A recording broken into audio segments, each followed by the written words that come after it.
Talk about the emotions of playing your last game here at home.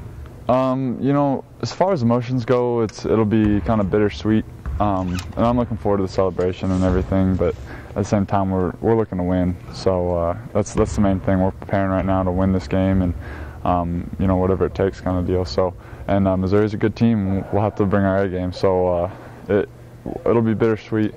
I'm looking forward to the celebration, and I'm looking forward to you know, just kind of wrapping up a really good career here, but at the same time, it'll be even better with a win. Is that what you mean when you say bittersweet, or what do you really mean by that? You know, it's like I said, it's going to be a celebration of you know, really good 4 years, and not just for me, but just for the program, and kind of you know, especially this last year, kind of the legacy we're leaving. Maybe not in the win-loss column, but in terms of what kind of attitude we started here and this kind of changes we have going there. But you know, it's also sad just because this has been home for me for 4 years. Last game in a great facility with great people surrounding me. So, like I said, it'll be sad, but it's been a good 4 years, and I wouldn't change it for the world. What will you remember most about your time?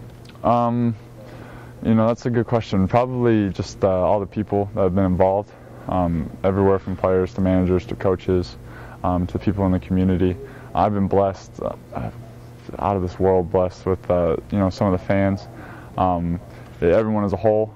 Just, you know, having people say Lou at the end, or whenever I get a block shot or a score is you know, that's something right there. But thing I'll always remember is, you know, the individual people, especially the younger kids who've kind of you know, have really taken to me, and I've taken to them too, and they're always the way they cheer for me is just very I don't know, very humbling, but at the same time one of the best experiences and one of the greatest things I could ever ask for in my life. Talk a little bit about this Missouri team and how balanced and dangerous they are. Definitely. Missouri is a great team on the inside and out. They got Ratliff, who, you know, is doing amazing things with his field goal percentage. He doesn't miss much just because he takes great shots, and you know, his guards give him the ball where he can score. And then you got all those guards who can penetrate and dish, and they can all hit threes. So they'll be a tough team to guard, but you know, I think that's one of the things we take pride in is our defense. And if we're not able to step up to this challenge, then you know, we got no business being on the court. So we're going to step up, and we're going to work our hardest. We're preparing here for the next couple of days to really give them a battle defensively, and then from then it just goes to who gets luckier, really, who has the ball bounce their way. So. And you have a little extra time. You know, you have about a week to prepare for them, whereas they only have a couple days. How's that going to help y'all?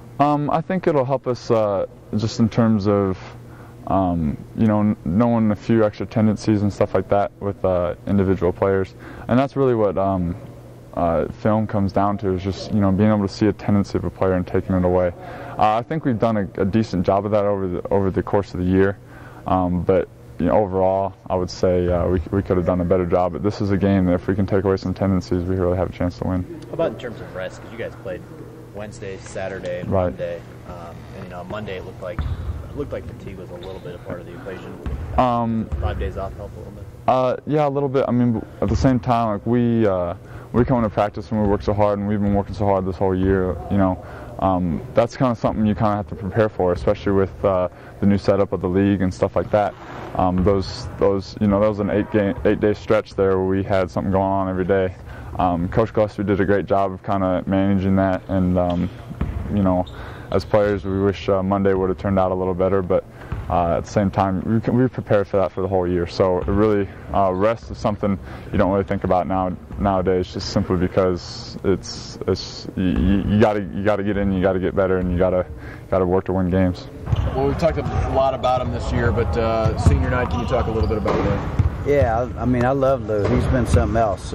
From the very first day I got here, I told him, you know, here's a plan for you, and that we think this is going to help you become a better player, and this is what we're going to expect from you as a leader. And every single thing you do, I've never been around a player that 100% of the things that you ask him to do, he does them, and he does it with He does it with a lot of passion, with a lot of effort.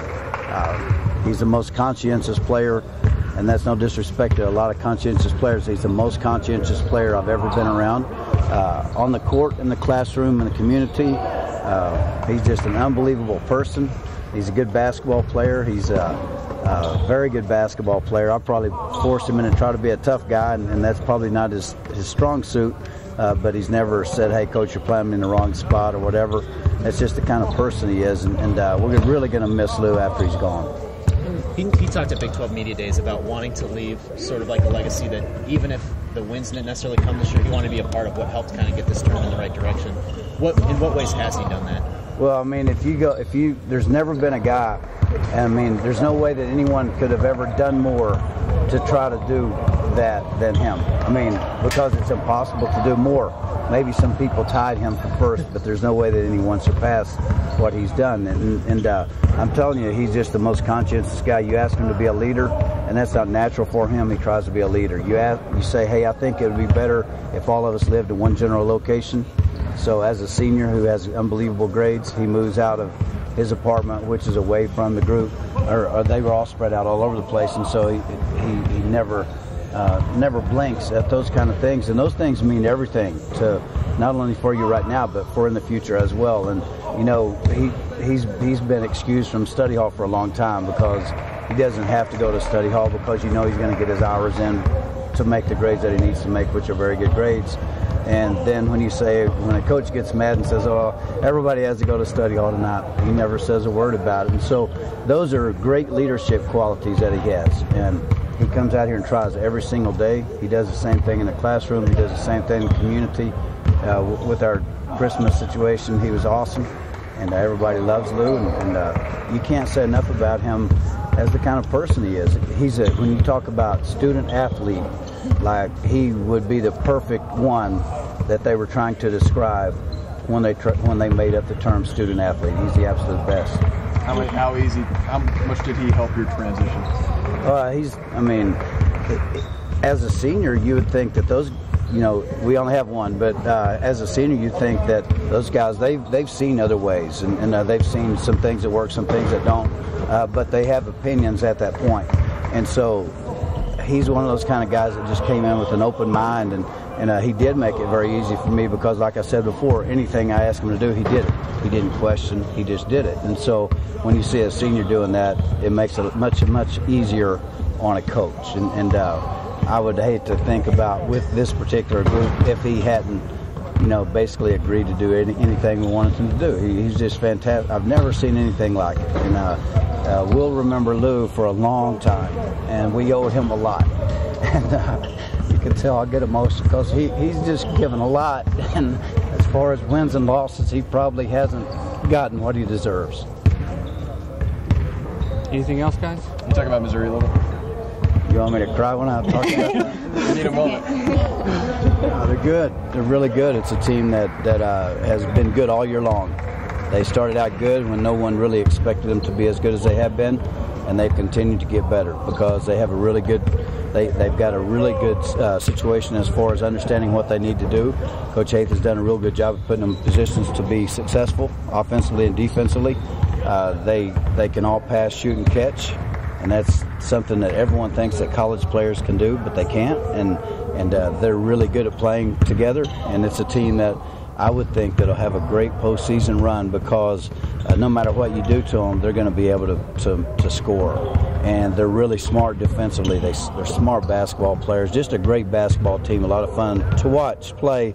Not very fun to try to get ready to play against. And how will this extra time to rest and prepare help you guys out? I don't know. We'll see. We haven't had it all year. You know, we played some Tuesday games, but not any Monday games until this week. And so we were off on Tuesday, light practice yesterday, and not very physical yesterday. And then we'll get back to it today and tomorrow, and we'll see. You know, you would think that the extra time between games would help, but sometimes you get in a routine. And I thought until we went down to Baylor on Monday, we were playing good every single time, and we didn't play nearly as well as we needed to over there. But maybe the 4 or 5 days off will help us.